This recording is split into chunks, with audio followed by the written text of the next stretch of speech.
네, 우리 먼저 오늘 그 프린트 나눠드린 부분 절망거인의 그 박스 안을 좀 잠깐 보시죠. 오늘 나눌 부분들의 줄거리를 잠깐 보도록 하겠습니다.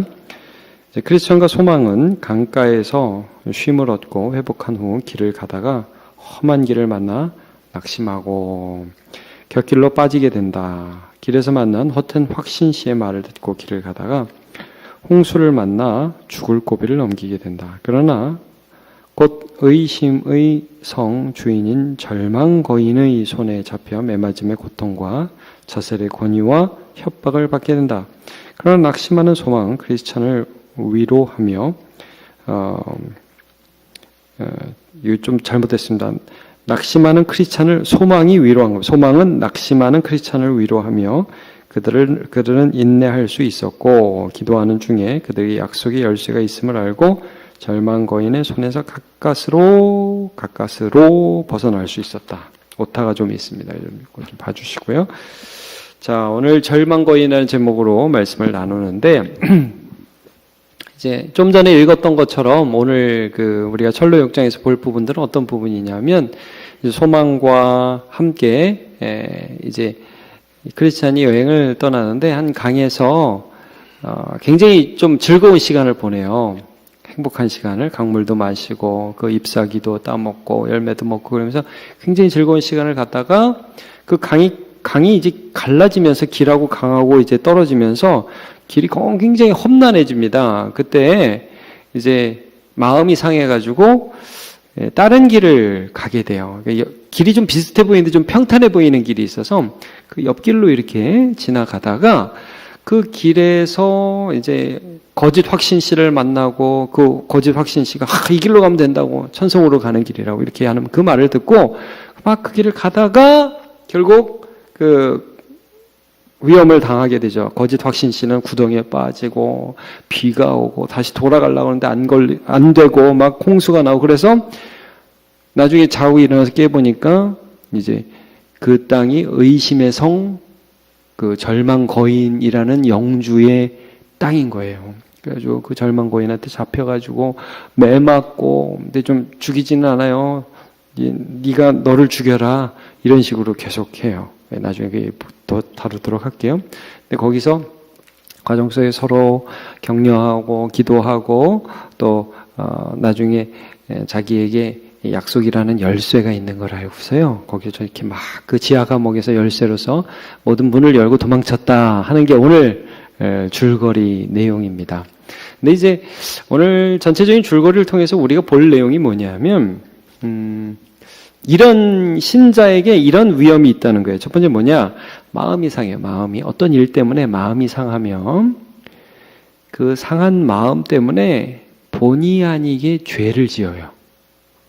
이거는 그 믿지 않는 사람이나 하나님을 모르는 사람이 죄 짓는 거하고 좀 달라요, 여러분. 신자도 유혹을 받을 수가 있어요. 힘든 상황이 되면 죄를 지을 수 있단 말이에요, 신자가. 그래서 크리스찬과 소망이 너무 힘드니까 마음이 상해서 죄를 지어요. 근데 죄를 지은 다음에는 어떤 현상이 일어나느냐? 내가 죄를 지었어. 내가 어떻게 크리스찬이라고 할 수 있지, 나 같은 놈이?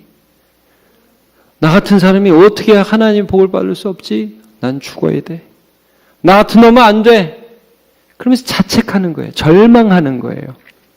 하나님이 나 같은 사람은 안 받아줄 것 같은 거예요. 힘들어하는 거예요. 거기서 빠져나오지 못하는 거예요. 이걸 절망거인이라고 표현하는 것입니다. 오늘 어떻게 이 거인과 같은 이 세력이죠. 나에게 실망하고 하나님께 다시 돌아갈 힘이 없는 이 위기에 처한 사람이 어떻게 하나님의 은혜 가운데 다시 꺼냄을 받고 회복하느냐. 이 문제를 좀 다루도록 하겠습니다. 우리 성도들 신앙생활 하다 보면 절망할 때 있죠. 난 안 될 것 같아. 너나 가. 너나 살아. 나는 못할 것 같아. 여러분 신앙생활을 하다가도요 실망한 사람들이 있어요. 실수한 사람이 있어요. 잘못한 사람이 있어요. 그리고 다시 우리 예수 믿자. 난 안 될 것 같아.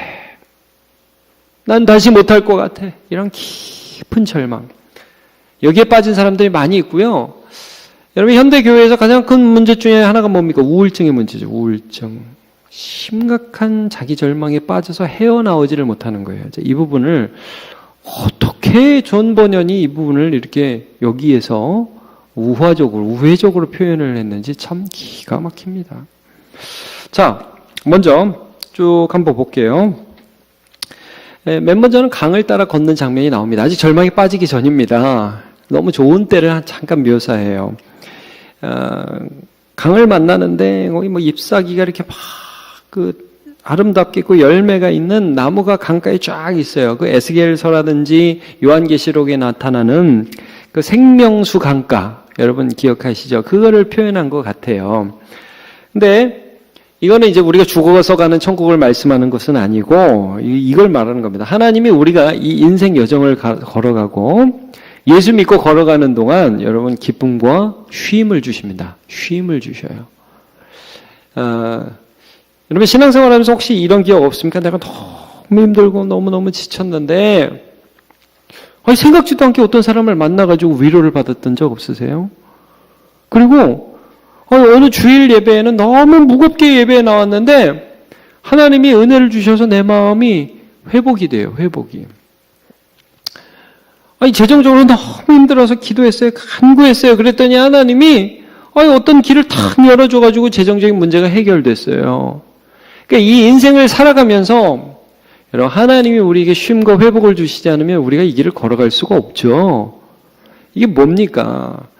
우리가 철로 하늘로 가는 이 역경과 같은 길을 걸어가는데 그 길 가운데 하나님의 회복과 쉼의 그 정거장이 있다는 말이에요.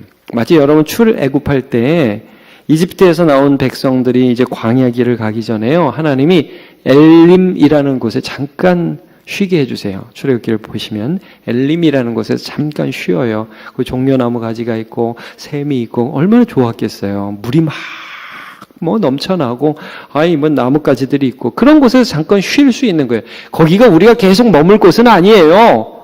여러분 주와 함께 우리가 있고자 하나 괴로운 세상에 할 일 많아서 우리를 가라고 명하시잖아요. 그러니까 우리가 가긴 가야 되는데 하나님 쉬게 하신다고. 그래서 저는 특별히 우리 성도들에게 권면드리기는 여러분 이런 공적인 예배 시간이 있죠. 수요 예배라든지 주일 예배라든지 또 구역이라든지 이런 모임들이 저와 여러분의 삶에 하나님의 기쁨과 쉼을 얻는 재충전의 시간들이 되기를 축복합니다. 그런 시간들이 있으면서 우리는 다시 힘을 얻어서 이 길을 갈 수 있는 것이죠. 자, 그런데 이제 계속 그런 길만 있는 게 아니라고요. 이제 강이 길하고 갈라져요. 그러면서 강과 좀 멀어진 길을 가게 되는데 길을 가다 보니까 돌짝밭도 나오고 너무 힘든 길이 나와서 발이 부르트기 시작했어요. 여러분 이제 우리가 참 발이 부르트고 참 길이 안 좋고 그러면은 좀 불만의 마음이 나오잖아요. 여러분 요즘으로 치자면 비포장도로 막 차 타고 다니면 얼마나 짜증나요. 탁탁탁탁탁 그런 마음이 막 멀미나고 얼마나 힘들어요. 그런 것처럼 이 사람들이 길로 말미암아 이 마음이 상했다 이 표현을 쓰는데 딱 이게 민수기 표현이에요. 그 민수기 21장 4절을 보면요. 이런 표현이 있습니다. 백성이 호르산에서 출발하여 홍해길을 따라 에돔 땅을 우회하였다가 길로 말미암아 백성의 마음이 상하니라. 이게 무슨 말이냐? 에돔이라는 사람들이 사는 에서의 후예가 사는 그 지역으로 이제 길을 가면 직진으로 갈 수 있는데 에돔 사람들이 안 돼! 너! 우리 땅에는 뭐다? 너네들 너무 백성들도 많고 위험해. 내가 너네들을 어떻게 우리 왕의 대로로 너네들을 끌어들일 수 있어? 너네 우리 땅에는 절대 못 돌아와. 그러니까 이 사람들이 길을 돌아가게 됐어요. 직진으로 가면 좋은데 삥 돌아가요. 기분이 좋겠어요? 안 좋겠어요? 마음이 상하죠. 제가 우리 성도들하고 어디 갈 때라도 여러분 길 한번 잘못 들어가지고 막 멀리 막히는 길로 가면 마음이 저도 조마조마한데 아마 성도들도 그럴 거예요. 목사님 말이야, 길을 좀 조사하고 올 것이지 말이야. 삥 돌아가지고 왜 우리를 이렇게 힘들게 그런 마음 안 들겠어요, 여러분? 안 들 거라는 표정이시긴 한데. 근데 여러분 그런 마음이 들 수 있단 말이에요. 학생들도 그렇고 여러분 조금만 불편해봐야 막 입이 이렇게 나가지고 막 이렇게 된단 말이에요, 사람이. 자, 근데 마음이 상했어요. 그 다음 반응을 한번 볼게요. 마음이 상하니까 어떻게 하니까 5절에 백성이 하나님과 모세를 향하여 원망을 합니다. 어찌하여 우리를 애굽에서 인도하여내요. 지금 길을 돌아갔는데 어디까지 불평을 하냐면 왜 애굽에서 꺼내왔어? 왜 이곳에 가라게 이렇게 했어? 아니 내가 왜 여러분 이게 부부싸움 하다 보면 왜 나를 꼬셨어? 왜 그때 나 사랑한다고 그랬어? 막 이렇게 막 그때까지 소환해가지고 막 이렇게. 그러니까 이게 이 사람들이 그런 거예요. 마음이 상했어요. 여러분 사람이 마음이 상하면 죄 지을 가능성이 더 높아집니다. 이게 딱 이 모습을 보여주는 겁니다. 제가 자주 이런 말씀드리죠. 배고프면 사람 짜증낸다고. 그죠? 힘들면 짜증내고 어려우면 짜증내고 빨리 갈 수 있는 길 돌아가면 짜증내고 그게 인간의 본성이에요, 여러분. 그러니까 그러면 안 된다는 걸 알면서도 이 크리스찬의 마음이 지금 막 힘든 거예요. 소망의 마음이 힘든 거예요. 하나님의 길을 가면서 지금 이 길로 인해서 낙심을 하니까 자, 더 큰 위험에 빠지게 돼요. 죄의 유혹을 받으면서 더 큰 위험에 빠지게 됩니다. 그래서 여러분, 이제 오늘 이 부분을 좀 다룰 텐데, 이 시작이 이겁니다. 마음이 상하는 거. 이 마음이 상하면 우리 그거를 잘 유익 있게 내 마음을 보셔야 돼. 아, 내가 지금 마음이 상했다. 마음이 안 좋다. 그럼 말이 좋게 안 나간다고요. 행동이 좋게 안 나가요. 그때 더 큰 위험에 빠질 수 있다는 걸 아시고 이 부분을 우리가 좀 다룰 줄 아는 지혜가 필요합니다. 여러분 그래가지고 어떻게 해요? 우리가 부부간에도 좀 전운이 감돌 때가 있잖아요. 예? 아 오늘 한판 하겠다. 나도 기분 안 좋고 저쪽도 기분 안 좋고 한판 하겠다. 그러면 기도하세요. 하나님 제가 지금 좀 그렇습니다. 우리 애들하고도 그렇고 어떤 사람하고도 좀 이렇게 아 내가 지금 좋은 말이 안 나가겠다. 기도하세요. 그때가 내가 더 큰 위험에 빠질 수 있을 때라니까요. 자, 그래서 어떻게 되냐면 이때를 이제 요 우화적 표현으로 철로역정에서는 어떻게 표현을 하고 있느냐 하면 좀 편안한 길로의 유혹을 받게 되는 거예요. 좀 더 편안한 길. 이게 좀 좋은 길 없나? 하나님 예수님 따라서 이렇게 가는 길이 힘들 때 나도 모르게 발이 부르트니까 너무 힘드니까 예수 믿는 게 너무 힘드니까 좀 다른 길 없나? 이런 생각이 드는 거예요. 자, 다시 한번 이 철로 역정에 있어서 전체적으로 주제가 되는 구절이 여러분 마태복음 17장 13절 14절이에요. 이 말씀 좁은 문으로 들어가라. 멸망으로 인도하는 문은 크고 그 길이 넓어 그리로 들어가는 자가 많고 생명으로 인도하는 문은 좁고 길이 협착하여 찾는 자가 적음이라. 전체적으로 철로 역정의 주제가 되는 말씀입니다. 이 말씀은요, 우리가 항상 힘든 길로만 쫓아 살아가라는 말씀이 아니라 예수를 따라가는 과정 속에 고난이 있다. 이 말씀입니다. 좀 문이 작게 보일 수도 있고 협착해지는 길을 지나갈 때가 있다. 근데 여러분, 아까도 말씀드렸지만 분명히 생명의 신학과도 있어요. 그게 있으니까 우리가 걸어가는 겁니다. 맨날 어렵기만 하고, 뭐 예수 믿으면 맨날 고생만 하고, 기쁨 하나도 없고, 그럼 교회 다니는 사람 다 인상만 쓰고 다니게요? 그리고 목사는 막 인상만 팍팍 쓰고 다니고. 여러분, 그게 아니라, 우리에게 기쁨을 주셔요. 근데 예수를 따라가는 동안에 세상 속에 어려움이 있다는 거예요. 근데 이때 예수를 버리고 좀 더 편한 길로 가고자 하는 유혹들에 우리가 노출되어서 죄를 지을 가능성이 있다 이거예요. 쭉 보니까 뭐가 있냐? 그 계단이 하나 있고 그 옆에 그 평원이 하나 보이는데 곁길 평원이라는 게 하나 나타나요. 곁길 초원. 초원 이름이 곁길 초원이에요. 그래서 계단을 하나 올라가면 저쪽으로 오솔길로 가는데 요 길이나 요 길이나 방향이 비슷한 것 같아요. 여러분 이런 말씀 혹시 들어보셨어요? 야 너처럼 예수 믿어야 예수 믿는 거냐? 뭐 이렇게 어렵게 믿냐? 나도 예수 믿는다. 야 편하게 적절하게 죄도 짓고 세상에 하는 거 다 거짓말 좀 하고 나도 그렇게 예수 믿을 수 있다. 야 왜 너처럼 믿어야 되냐? 왜 이렇게 힘들게 믿어야 되냐? 여러분 곁길 평원입니다. 곁길 평원입니다. 이게 아니라는 거죠. 근데 순간적으로 이 크리스찬과 소망이 글로 갈까? 근데 이제 소망은 좀 주저하는데 크리스찬이 더 적극적으로 일로 가자고. 뭐 길도 비슷한 것 같다고. 요 오솔길로 가면 괜찮을 것 같다고 얘기를 해요. 소망은 그래도 이게 좀 아니지 않나요? 근데 막 크리스찬이 막 끌고 가는 거예요. 나중에 이것 때문에 크리스찬이 심한 자책감을 갖게 돼요. 또 주도했기 때문에. 그래서 갑니다. 가는데 여기서 누구를 만나냐면, 확신 씨를 만나는데 무슨 확신이냐면 헛된 확신 씨를 만납니다. vain confidence라고요. 헛된 확신 씨를 만납니다. 참 이름도. 근데 이제 헛된 확신 씨를 만나서 그들이 가진 확신은 거짓 확신인데 뭐냐면 저기 앞에 한 사람이 걸어가는 거예요. 그리고 물어봐요. 저 아저씨, 이 길 종착점이 어디입니까? 이 길이 어디로 가는 길입니까? 그러니까 이 사람이 천성으로 가는 길이에요. 그렇게 얘기를 해요. 헛된 확신 씨를 만나서 거짓 확신을 가지게 되는 거죠. 나중에 보면 이제 결국 이 헛된 확신 씨는 막 자신감 있게 가다가 구덩이에 빠져가지고 비명 지르면서 온몸이 갈기갈기 찢겨졌다. 여기까지만 이제 책에는 기록이 되는데, 예를 들면 여러분 이런 겁니다. 아합이라는 이스라엘의 나쁜 왕이 있었죠. 근데 이 아합이 여러분 죽을 때 어떻게 죽었는지 아십니까? 아합이 죽을 때 이 아람이랑 싸워서 이기고 싶은 거예요. 아람이 빼앗긴 땅을 뺏고 싶은 거예요. 그래가지고 나 나가면 이긴다 해가지고 선지자들을 다 불러 모았어요. 그래가지고 야 내가 가면 이길 거 아니야? 저 질 거 같냐? 그러니까 선지자들이 다 뭐라 그러냐면 나가시면 이깁니다. 전쟁은 이깁니다. 그때 여호사밧이라는 남유다의 왕도 같이 있었거든요. 그 여호사밧이 보니까 좀 이상해요. 다 선지자들이 다 그냥 아부만 하는 것 같아요. 그러니까 아니 선지자 혹시 다른 사람 없어요? 그러니까 이 아합이 뭐라 그러냐면 미가야라는 선지자가 있습니다. 근데 이 사람 나한테 좋은 말은 하지 않고 맨날 나쁜 말만 합니다. 그래요. 미가야를 불러왔어요. 그러지 말고 좀 불러오세요. 뭐 선지자만 한번 들어봐야죠. 그러니까 진짜를 보고 싶었던 거예요. 여호사밧은. 미가야가 처음에는 가시면 이길 거예요. 그러니까 이 아합이 이 거짓말하지 마. 똑바로 말해. 그러니까 당신 나가면 죽습니다. 이 얘기예요.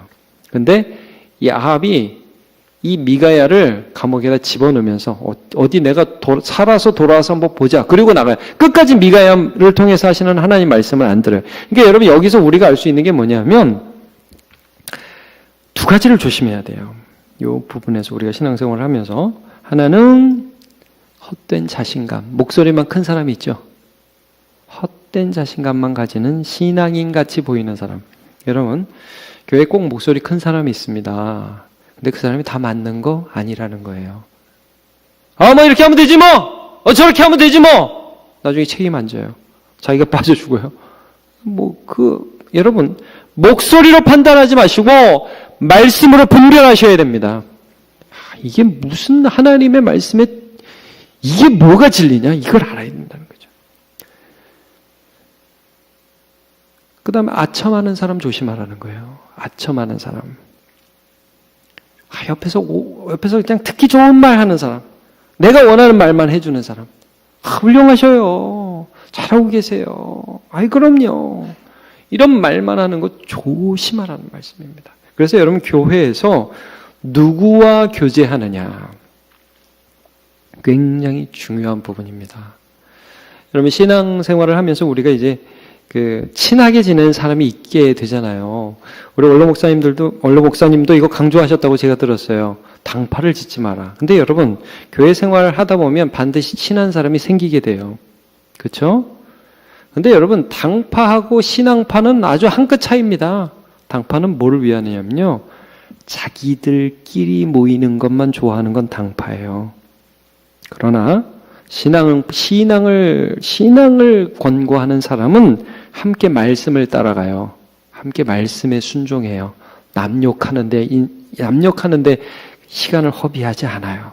여러분 누구와 함께 하나님을 따를 것인지를 선택하십시오. 그리고 이 부분에 있어서 깨어 있어야 합니다.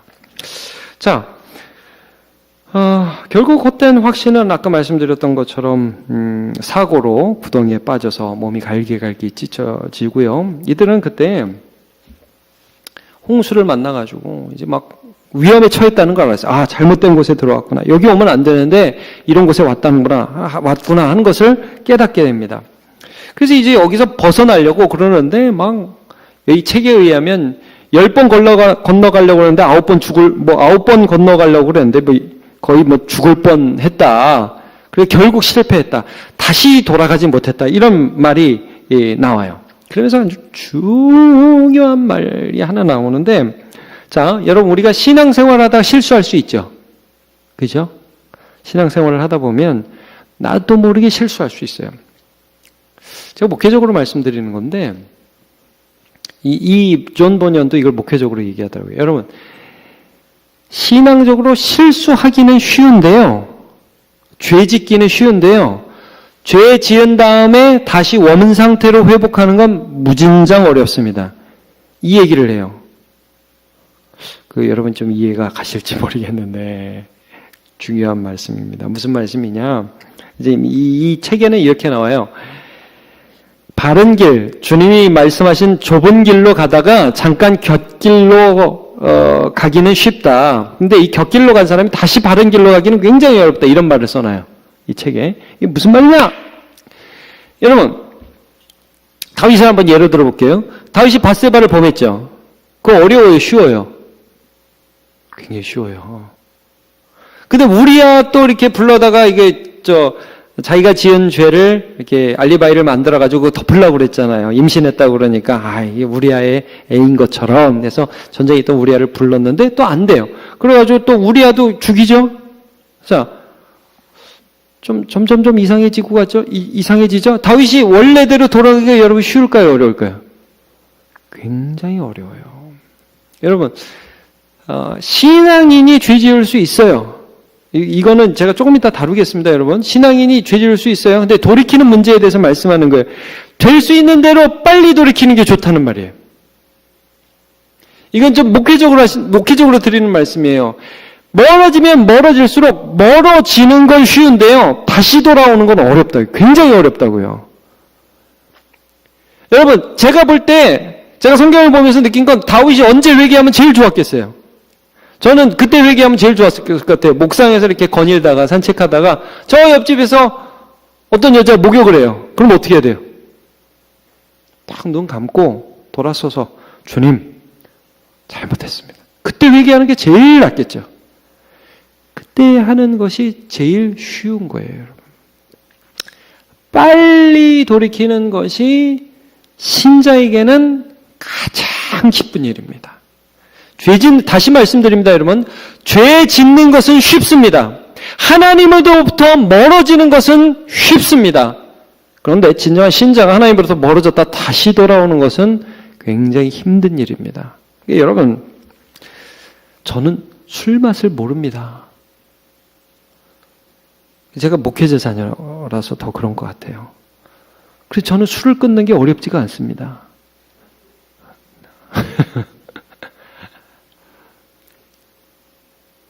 감사해요. 끊는다는 것도 좀 그렇죠, 저 게임 중독 아니거든요. 근데 제가 요즘에 이제 청소년들이나 젊은 사람들이나 보면서 좀 느끼는 게 있어요. 어느 정도 이렇게 시간이 지나면 여러분 요즘 이거 하는 사람 굉장히 많죠? 게임. 카카오톡 게임. 저는 권사님들한테도 가끔씩 카카오톡 게임 초청한다고 막 날라오고 막 그러는데 좀 당혹스러워요. 자, 하여튼 근데, 이게, 여러분, 어느 순간 되면, 끊어야지. 근데, 안 돼요. 그런 경우 제가 너무나 많아요. 청소년들도요, 정말 착하고, 순수하고 신앙이 있는데, 그러지 말아야지 그러면서 1시, 2시, 3시까지 하고 4시, 5시에 잠자고 주일날 교회 못 나오는 애들이 있어요. 안타까워요, 제가. 마음이 아파요. 조금 일찍 끊어줬으면 좋았을걸.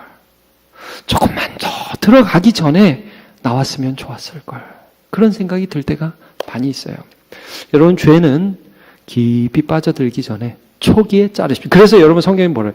죄는 악한 것은 이름도 부르지 말라고 그러잖아요. 여러분, 음녀의 집에는 문에 발도 들여놓지 말라고 그러잖아요. 그게 그런 이유입니다, 여러분.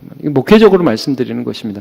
제가 요걸 왜 자꾸 목회적이라고 강조드리냐면, 그럼에도 불구하고 우리가 살아가면서, 여러분, 우리가 반드시 죄에 빠져서 절망에 빠질 때가 옵니다. 그래서 드리는 겁니다. 우리는 이러지 말아야지 하면서도 이 연약한 욕심 때문에 죄에 빠져갖고 허우적허우적거리다가 절망에 빠질 때가 반드시 온다니 그 문제를 우리가 다뤄야 돼요. 그래서 그걸 어떻게 지금 이 철로역정에서 다루냐면 절망 거인이 그 다음날 이제 잠자고 있는 크리스천과 소망을 딱 만납니다. 절망을 거인이라고 표현했어요. Giant Despair라고 이제 표현을 했는데 너무나 어마어마한 모습으로 나에게 다가온 거예요. 자, 우리 성도 여러분, 왜 죄를 지었어요? 실망이 되고 낙심이 돼요. 자, 하나님의 뜻은 우리가 실망과 낙심 속에서 지지부진하면서 더 큰 실망, 더 큰 절망으로 빠져가는 것이겠어요? 아니면 그 절망 속에서 하나님의 선하심을 붙들고 나오는 거겠어요? 1번이에요? 2번이에요? 2번이죠? 근데 여러분 성도들은 대부분 1번 속에서 헤맵니다. 이 부분을 지금 다루고 있는 것입니다. 여러분 하나님의 뜻은 죄진 우리가 계속해서 죄짓고 그 죄 가운데 절망하고 나는 왜 이것밖에 안 될까? 나는 왜 이 정도에서 머물고 있을까? 하나님이 나 같은 놈을 사랑하실까? 예수님이 나 같은 놈은 버린 거 아닐까? 나는 진짜 신자일까? 이런 생각 속에서 계속 자기 가운데 절망 속에 빠져 있는 것을 기뻐하는 하나님이 아니라는 거예요. 그건 자기 연민입니다. 그것 또 다른 죄예요, 여러분. 이거 기억하십시오. 절망 속에 계속 빠져 있는 것은 또 다른 죄입니다.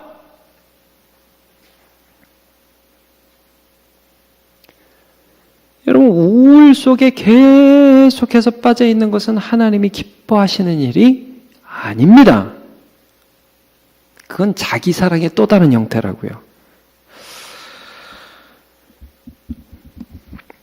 자, 이 부분을 좀 이제 살펴볼 텐데, 제가 아까 좀 안 한 게 있어서 3번에서 인간관계에 있어서 그때 이제 소망과 제가 조금만 더 할게요. 그 앞에 3번을 좀 빼먹은 게 있어서 3번에 보시면 인간관계에서 지금 크리스찬과 소망이 자기가 잘못했다는 걸 알고 크리스찬이 소망한테 사과를 해요. 내가 아까 잘못 판단해서 이 길로 와서 너무너무 미안하다. 그러니까 소망이 크리스찬에게 나도 당신을 용서한다고 용서를 해요. 아까 내가 좀 더 강하게 말해야 되는데 내가 나이도 어리고 또 이게 이해에 벗어난 것 같기도 하고 그래서 잘 얘기를 못했다고 나도 잘못했다고 그러면서 용서해요. 여러분 우리가 죄를 짓고 나서 성도 간에 이렇게 사과하고 진심으로 용서하는 과정이 반드시 필요해요. 뭐 하나님께 용서받았으면 됐어. 이게 아니라는 거예요. 서로 진심으로 서로를 용서하고 서로에게 용서를 구하는 것이 크리스찬의 바른 자세입니다. 자, 우리 한번 따라해 보시죠. 미안합니다. 잘못했습니다. 당신을 용서합니다. 저도 잘못했습니다. 네, 여러분 이게 우리의 입에서 바보 같은 소리가 아니에요. 이거 우리가 평생 해야 될 거예요. 평생 해야 될 말들입니다. 자, 그 다음에 하나님과의 관계에서 이제 돌이키죠. 회개. 그래, 가능한 한 빨리 돌이켜라. 아까 제가 좀 했습니다. 가능한 한 빨리 돌이키시기를 바랍니다. 자, 이제 절망 거인을 만나서 자기 연민을 여러분 우리가 조심을 해야 됩니다. 자기 연민. 나를 막 사랑하는 그 마음들이 절망 속에 머물고 우울 속에 머물고 그 속에서 막 나를 힘들게 하고 이게 죄라는 거예요. 이게 죄. 자, 이 절망거인 부인 이름이 나옵니다. wife. 그 사람의 아내 이름이 나오는데 그 아내의 이름이 자포자기입니다. 좀 굉장히 재밌죠. 이름이 자포자기. 이 절망거인이 어떻게 이 크리스천과 소망을 좀 힘들게 할까? 어떻게 내 지역에 들어왔는데 이놈을 어떻게 할까? 아내하고 늘 상담을 하고 아내가 전략을 가르쳐 줍니다. 근데 자포자기니까 전략이 뭐예요? 자포자기하게 만드는 게 아내의 전략이에요. 그래서 처음엔 막 때리라고 그래요. 네가 막 여기 함부로 허락도 없이 들어왔어. 그러니까 크리스천과 이 소망이 그냥 이 절망 고인이 하는 대로 가만히 막고 있고 끌려오고 있어요, 여러분. 왜? 내가 생각해도 잘못했거든. 하나님이 가라는 길을 가지 않고 잘못 들어왔거든.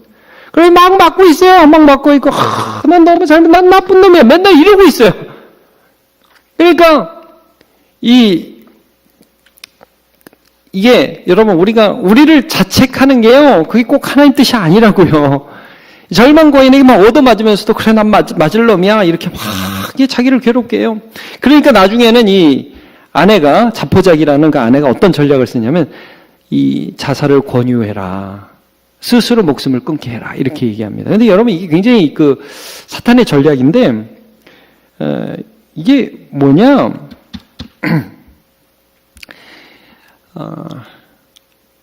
여러분 우리가 감옥에서 매를 맞고 주님을 끝까지 믿다가 죽으면 순교죠. 하늘나라 가서 받을 상 있죠. 여러분 나를 인하여 너희를 욕하고 박해하고 너희를 거슬려 모든 악한 말을 할 때에는 너희에게 복이 있나니 기뻐하고 즐거워하라. 하늘에서 너희 상이 큽니다. 기억하시죠? 그러니까 여러분 우리가 주님을 위해서 맞다가 죽으면요 상이 있어요. 근데 사탄의 전략, 내가 죄를 짓고 고민하다가 내가 내 목숨을 끊으면 상이 있어요. 상은 무슨 상? 이 소망이 뭐라고 여기서 권고를 하냐면 이 크리스찬에게 자꾸 절망하고 절망거인이 자기 목숨을 스스로 끊으라고 그러니까 크리스찬이 그래요. 난 정말 그래야 되는 사람인지 헷갈린다고. 나는 내 목숨을 내가 스스로 끊어야 될 사람인지 나도 헷갈린다고. 저는 존 버년이 어떻게 이 시대에 이런 글을 썼는지 정말 놀라워요. 오늘날 우리에게 일어나고 있는 일들이에요. 여러분 수많은 지금 사람들이 자살에 대한 그런 위협을 느끼고 있잖아요. 그때 이런 목소리를 듣는 거예요. 사탄이 이런 목소리, 너 같은 놈은 살 필요가 없어. 너 같은 놈은 안 돼. 네가 뭘 할 줄 아는 게 있어. 너 같은 놈이 무슨 낯짝을 가지고 이 세상을 살아가. 이런 얘기를 듣는데 소망이 그래요. 크리스찬한테 그렇게 막 그 절망하는 크리스찬한테 우리 생명은 하나님 거잖아요. 우리 견딥시다. 우리 살인하지 말라고 그랬잖아요. 내 생명도 내가 끊으면 이거 살인입니다. 우리 살인자가 돼서 어떻게 영생을 얻어요? 어떻게 하나님을 대적해서 고의로 죄를 지으면서 천국에 갈 생각을 해요? 이런 얘기를 해요. 그래서 크리스찬이 그 말을 듣고 그러면 좀 견뎌보죠. 그래요. 여러분 우리가 이 땅을 살면서 죄에 범할 수 있어요. 근데 여러분 죄에 범하고 하나님께 또 꾸중도 듣고 어려움도 겪으면서 거기서 자책하고 절망 가운데 질질 짜고 거기 가운데 그냥 그 늪에서 허우적거리는 게 절대 하나님 뜻 아닙니다. 거기서 나와야 합니다. 그것이 하나님의 뜻입니다. 자, 그렇게 이제 하는데 이런 상황 가운데 어떻게 이들이 절망거인으로부터 도망치느냐. 첫 번째 성도의 교제입니다. 성도의 교제.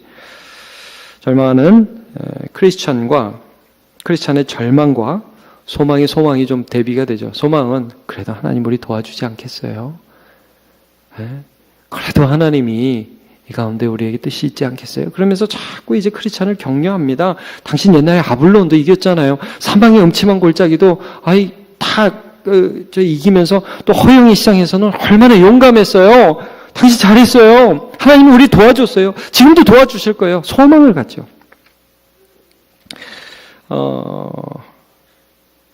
여러분 히브리서 10장 24절 서로 돌아보아 사랑과 선행을 격려하며 모이기를 배하는 어떤 사람들의 습관과 같이 하지 말고 오직 권하여 그날이 가까움을 볼수록 더욱 그리하자 그랬습니다. 더 우리가 사랑과 선행을 격려하고 우리 예수 똑바로 믿자고 격려하는 우리 모두 되어야 하겠습니다. 한 사람이 넘어지면 한 사람이 끌어줘야 되는 거예요. 한 사람이 죄 짓는데 같이 죄 짓자고 그러지 말고 그건 아니라고 얘기하고. 그러니까 여러분 우리가 막 성도 간에 얘기할 때도 어떤 사람이 좀 약해서 넘어질 때 있잖아요. 나는 아무 쓸데없는 것 같아. 나는 너무 낙심했어. 나는 아무것도 아니야. 그러면 옆에서 아니라고요. 하나님 당신 사랑하신다고요. 당신 귀한 사람이라고. 전에도 잘했잖아. 왜 그래? 또 혼내고 또 혼내던 사람이 또 넘어지고 자빠질 때가 있잖아요. 아이고 요즘에 힘이 하나도 없어. 내가 왜 이러는지 모르겠어. 그럼 옆에서 또 집사님 왜 그래? 전에 나 잘 끌어줬잖아. 우리 예수 믿고 함께 가야지. 예수 잘 믿어야지. 이럴 때 기도하라는 거 아니겠어? 우리 예배 가자. 기도하자.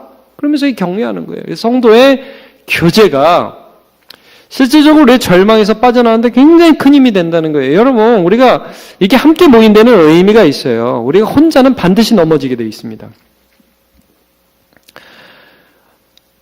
혼자서도 신앙생활을 잘할 수 있는 사람은 없어요. 의지 없이 잘할 수 있는 사람은 없습니다. 그래서 우리의 교회 생활을 통해서 누군가 끌어주는 거예요. 여러분, 끌어주다가 내가 은혜 받는 거예요. 누군가 넘어졌을 때 그 사람 끌어주면서 나도 돌아보게 되는 거예요. 뭐 내가 잘나서 끌어주는 거 아니에요. 여러분, 제가 이런 말씀 자주 드리죠. 목사가 제일 큰 복을 많이 받는다고. 제가 복을 많이 받습니다. 말씀 전하다가 남들 도와주다가 참 제가 은혜를 더 많이 받아요. 아무것도 아닌 존재인지 제가 알거든요. 그냥 목사라는 타이틀이 있을 뿐이지 아무것도 아닌데 이 성도들을 돌보면서 제가 은혜를 받아요. 우리 장로님들, 권사님들, 집사님들, 구역장들, 교사들 마찬가지 뭐 어렵고 힘들고 자기가 넘어질 때가 얼마나 많아요. 그러나 그런 일들을 하면서 우리가 은혜를 받는 것이죠. 자, 여러분. 두 번째는 뭐냐면 토요일 밤이 되었는데 이들이 이제 잡힌 게 수요일부터 토요일까지예요. 근데 토요일 밤이 됐는데 드디어 그들이 기도를 시작합니다. 여러분, 우리가 절망하면 기도가 안 나오죠? 힘이 들면 기도 소리가 안 나와요.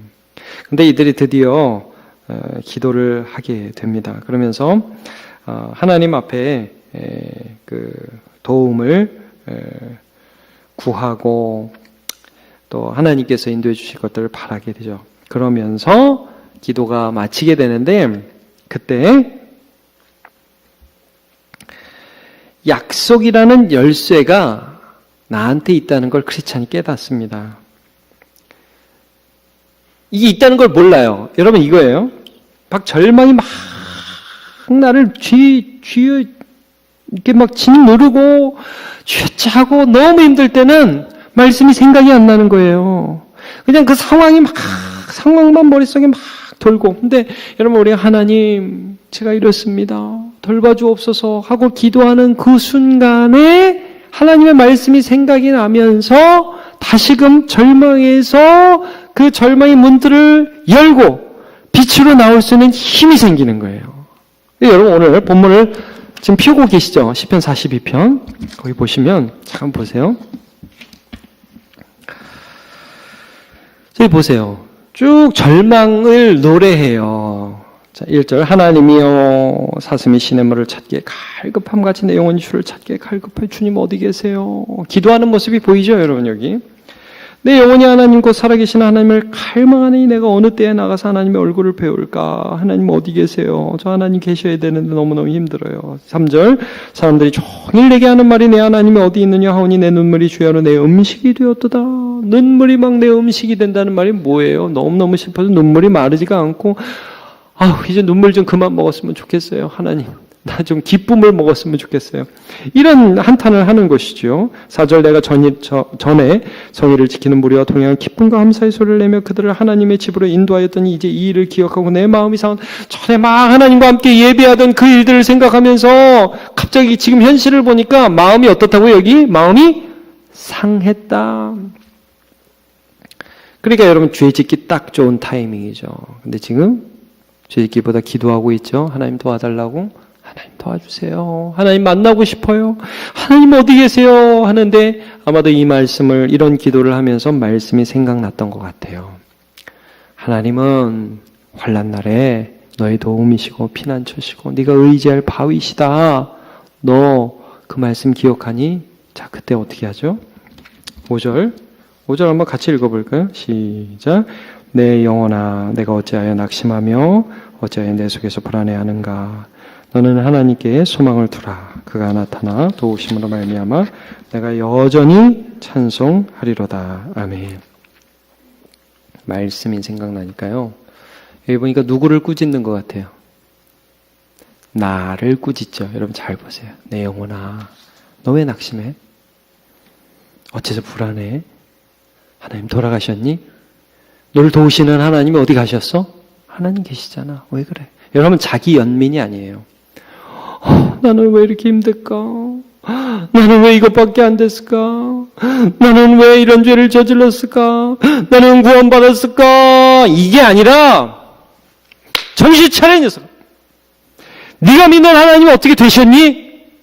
너는 죄를 지었지만 하나님은 너를 사랑하잖아. 너 일어나야지. 왜 불안해하고 있어? 나를 향해서 나를 꾸짖는 거예요. 그러면서 하나님의 말씀을, 여러분, 하나님의 말씀을 나 자신에게 선포하는 거예요. 이럴 때 이제 선포가 좋죠. 저는 찬양을 생각할 때, 날 사랑하심, 날 사랑하심, 날 사랑하심, 성경에 쓰였네. 성경에 쓰였네. 이게 여러분이 무슨 의미입니까? 성경 말씀은 변하지 않아요. 우리의 말들은 변하고 생각들은 막 흐려지고 그러지만 말씀은 변하지 않는다고요. 그 말씀 자체를 선포하는 거예요. 제가 구원의 확신이 흔들리는 사람들, 제가 예수님 믿는 건 맞나요? 제 예수님이 저 같은 사람 버리지 않았을까요? 혹시나 저는 선택되지 않은 사람이면 어떡하죠? 이런 말을 하는 사람들에게 제가 자주 쓰는 그런 구절, 인용하는 구절이 있습니다. 요한복음 6장 37절. 같이 한번 읽어볼까요? 시작.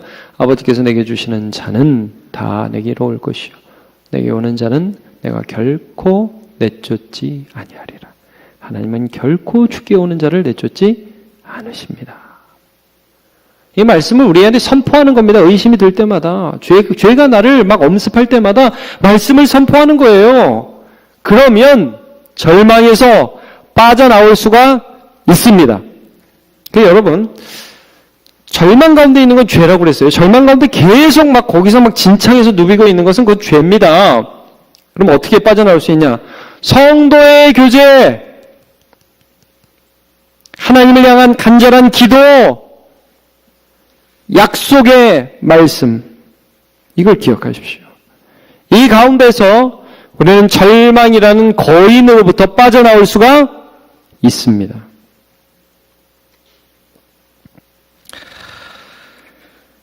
이제 이 사람들이 절망 거인에게서 도망쳐서 막 나오는데요. 막 그 약속이라는 열쇠로 문들을 열고 성에서 막 도망칩니다. 절망 거인이 마지막 문을 여는데 그 소리를 들고 막 쫓아오는데 갑자기 또 이 사람이 지병이 있어요. 절망 거인의 지병. 가끔 간질이 와서 발작을 해요. 여러분 뭡니까? 하나님이 우리를 지켜주신다는 말씀이에요. 절망을 이길 수 있도록 우리를 도와주신다는 말씀이죠. 그래서 거기서 빠져나와서 이제 원래 그들이 가던 길로 다시 돌아오게 됩니다. 다시 돌아가지고 그 유혹을 받았던 그 곁길 평원 있죠, 여러분. 곁길 초원. 거기 그 계단에다가 비석을 하나 세웁니다. 그 비석의 내용이 뭐냐? 뒤에 오는 자들은 그리로 넘어가 거인의 포로가 되지 않도록 조심할지니 그의 성은 의심의 성이요. 그의 이름은 절망이라네. 이렇게 비석을 하나 세워요. 그래서 여기는 항상 조심해야 됩니다라는 표지판을 하나 세우는 거죠. 그러니까 여러분 우리가 이것을 통해서 알 수 있는 게 뭡니까? 사람이요. 죄를 범하는 포인트가 있다고요. 거기다가 말씀을 세워놔야 돼요. 나는 이때가 되면 죄를 짓는다. 나는 이런 상황에서는 참 약하다. 나는 이런 부분에서는 잘 넘어진다. 그럼 여러분 거기 의지로 되는 거 아니에요? 내가 그때 이겨야지. 그래서 이기게 되는 게 아니라 하나님의 말씀을 세워놓으라는 거예요. 하나님의 말씀을. 그래서 여러분 하나님의 말씀은 우리 인간이 잘 넘어지는 부분을 제가 성경을 보기에는 한 크게 3가지 정도로 말씀하셔요. 첫 번째 돈에 늘 넘어지죠. 사람은. 그죠? 명예. 그리고 이제 이성. 그 목사들 이 3가지 늘 조심하라고 그러잖아요. 다 여기 넘어가지 않습니까? 그럼 목사만 넘어갑니까? 모든 사람이 다 넘어가요. 그러면 거기다가 비석을 딱 세워놓고 정신 똑바로 차리고 옆에서 조심하세요. 그러면 네. 그리고 정신 차려야 되는 겁니다. 그리고 하나님의 말씀으로 나 자신 날마다 칠 때 여러분 아까도 말씀드렸지만 하여튼 죄는 짓고 회개하는 것보다 안 짓는 게 더 낫다. 예. 그리고 우리가 그 죄를 지은 가운데서도 절망의 늪에서 헤매지 말고 나오는데 참 기도가 안 나올 그때 몸부림치면서 기도하고 약속의 말씀 붙들고 성도와 교제하고 그래서 절망으로부터 헤어나와서 여러분 하나님이 주시는 그 믿음의 길 끝까지 잘 걸어가는 저와 여러분 되시길 축복합니다. 아멘.